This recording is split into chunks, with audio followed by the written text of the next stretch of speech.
مفتی صاحب اس بارے میں کچھ توجہ فرمائیں. آج کل موٹر سائیکل والوں نے بے حیائی شروع کر دی ہے, پیچھے 2 خواتین بٹھاتے ہیں, بیٹی یا بہو کو بالکل مردوں کی طرح بٹھاتے ہیں, اور غیرت جب ختم ہو جائے تو جو مرضی کرو.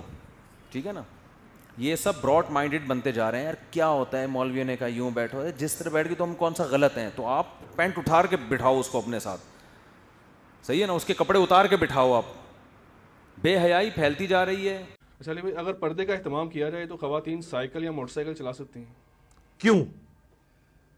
پہلا سوال یہ, کیا اسلام کا مزاج ہے کہ عورتیں موٹر سائیکل لے کے باہر پھرتی پھریں؟ ہاں, اگر کوئی عورت بیچاری اتنی مجبور ہو گئی ہے کہ اس کے گھر کوئی مرد نہیں ہے, کوئی سودا صرف لانے والا نہیں ہے, چنگچیوں کے کرائے نہیں وہ دے سکتی ہے, موٹر سائیکل میں اس کو آسانی ہے, تو وہ اپنے شرعی پردے کے حقوق رکھتے ہوئے بالکل چلائے. اسلام میں تو کہیں اس کو حرام نہیں کیا گیا. یعنی اگلے زمانوں میں عورتیں بھی تو مطلب اونٹ کے اوپر سفر کیا کرتی تھیں. ٹھیک ہے نا جی, صحیح بخاری میں حدیث نہیں ہے کہ ایک دفعہ اتنا امن قائم ہو جائے گا کہ ایک عورت اکیلے چلے گی اونٹ پہ سوار ہو کے اور کعبے کا طواف کر کے جائے گی. تو وہ موٹر سائیکل چلایا نا اس زمانے میں, انہوں نے پہلی لینڈ روور چلائی ہے اس زمانے دی, اکیلی عورت نے. اس زمانے کی لینڈ روور تو یہ اونٹ ہی تھا نا. اس سے یہ بھی ثابت ہوا کہ اگر حالت امن ہو تو عورت بغیر محرم کے بھی سفر کر سکتی ہے. ٹھیک ہو گیا.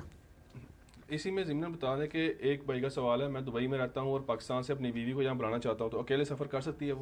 ہاں, حالت امن ہونا, یعنی یہاں سے اس کے رشتہ دار, محرم رشتہ دار اسے جہاز میں بٹھائیں اور وہاں سے جا کے وہ ریسیو کر لیں.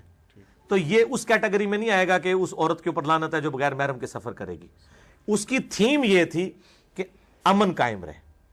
تو اب یہاں پہ اجتماعی طور پہ اتنی دنیا ہے, کمبائنڈ سفر کر رہی ہے, اس طرح دنیا کا نظام نہیں چل سکتا, یہ ناممکن ہو جائے گا, اس طرح چلایا نہیں جا سکتا نظام. تو ورنہ سے یہ ڈبل ٹکٹ خریدے وہ محرم چھوڑنے کے لیے جائے. آپ تھیم کو فالو کریں کہ اصل میں امن, اور ثبوت وہی صحیح بخاری کی حدیث ہے کہ حضرت عمر کے زمانے میں پھر وہ زمانہ آ گیا تھا کہ ایک اکیلی عورت چلی تھی ہیرا شہر سے, عراق سے, اور طواف کعبہ کر کے گئی تھی, راستے میں اس کو ڈاکوؤں نے نہیں لوٹا تھا.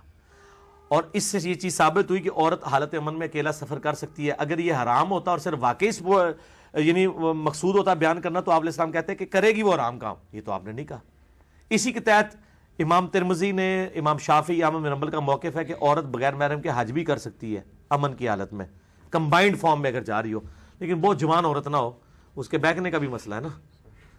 تو اس میں جو ہے نا وہ جہاز میں بیٹھنے والا مسئلہ نہیں ہے, کیونکہ اس میں تو کوئی مٹکے والا معاملہ ہوگا ہی نہیں نا.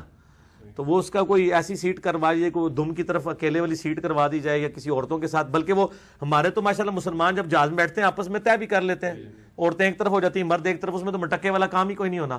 لیکن حج کے سفر کے دوران تو صبح و شام, دن رات, کھانے پینے, وہاں میں مٹکے کا کام ہو سکتا ہے. وہ اس میں اوائڈ کرنا چاہیے جب تک کہ عورتیں عورتوں میں رہیں اور مرد مرد میں رہیں, پھر تو ٹھیک ہے, جیسے عموماً یہی ہوتا ہے, پھر ہو سکتا ہے. میرا تو کلپ بھی چڑھا ہوا ہے, کیا عورت بغیر محرم کے حج کر سکتی ہے؟